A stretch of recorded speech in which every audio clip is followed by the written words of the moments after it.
Hi guys, in today's video I'm going to be sharing my final Vanguard portfolio update of the year. I'm going to go through all of the funds that I use in both my stocks and shares ISA and my SIP and how they have performed since I've had the accounts open. Before we get started, please let me just introduce myself. My name's Gary, I run the channel Free Your Finance. I talk about investing, property and the journey towards financial independence. If this sounds like something you may be interested in watching a little more about, don't forget you can hit the subscribe button below. So let's move over onto my laptop, go through all the funds that I use and see how they're getting on. So first of all, I'm going to go through my ISA. So most of my money is currently in my stocks and shares ISA. The reason I hold more of my portfolio in my stocks and shares ISA rather than my SIP is I like the fact that with the ISA, I can have instant access to the money should I require to. Obviously with the SIP, you're restricted to when you can get the money out later in life. So the first fund that I hold in my stocks and shares ISA is the Emerging Market Stock Index Fund. Last month, it made up 3% of my total portfolio. This month, it's making up just 1.67.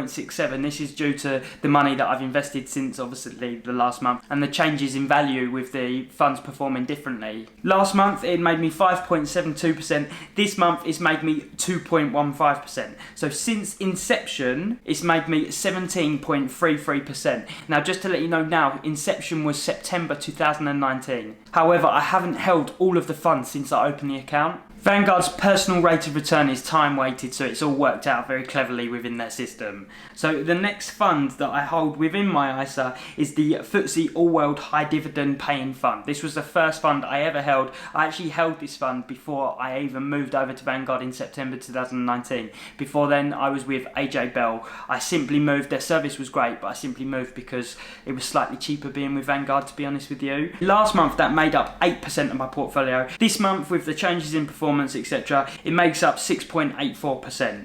So last month it made me 6.74%, which was a really good month as this fund's been struggling for quite a while. Ever since the dips back in March, it has never quite recovered. This month it's made me 0.28%. So not the best month ever, but at least it's up. Overall, it has made a loss of 4.81%. So it's still not quite returned back to its previous value, but I'm really hoping it will, and it does pay out a great dividend yield. Next fund that I hold in the ISA is the S&P 500 ETF. Last month that made up 37% of my portfolio. This month it makes up almost 40% of my portfolio as I've put some more money in the S&P. Last month it performed well again, it was 3.17% up. This month it's not done quite so well, it's 1.59% up, but again I'm still in the green, so good news.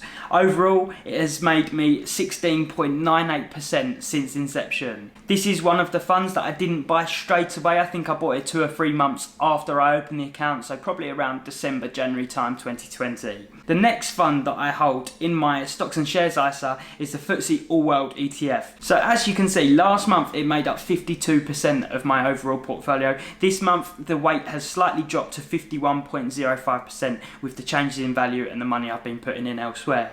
Last month it made me 4.89%. This month it's made me 1.97%. So it's definitely been a slower month this month. You can see all of the funds so far have performed less than what they did last month. Overall, since inception, that fund has performed really well and I'm 32.03% up. I must say I am a little bit lucky with that amount, as basically I used up the rest of my ISA allowance in March just as the big drops happened in the market, so quite a large sum of money went into that fund when it was quite low, so obviously that's greatly helped the returns. And then the final fund I hold is the ESG Developed World All Cap Equity Index Fund. This is an accumulating fund. What that means is any dividends that are paid automatically reinvest into the fund and you don't get paid any income. So last month it's not available as I didn't have it in my portfolio. This month it makes up 0.58% of my portfolio, so it's only a tiny amount, but it's made me 3.54%. So it's actually the best performing fund this month. So since inception, obviously this fund is only 1 month old, it's made 3.54%. So next up we're going to move on to my SIP, which is self-invested personal pension. The first fund that I hold is again the ESG Developed World All Cap Equity Index Fund, the accumulating version. Last month it made up 55% of the total weight in my SIP.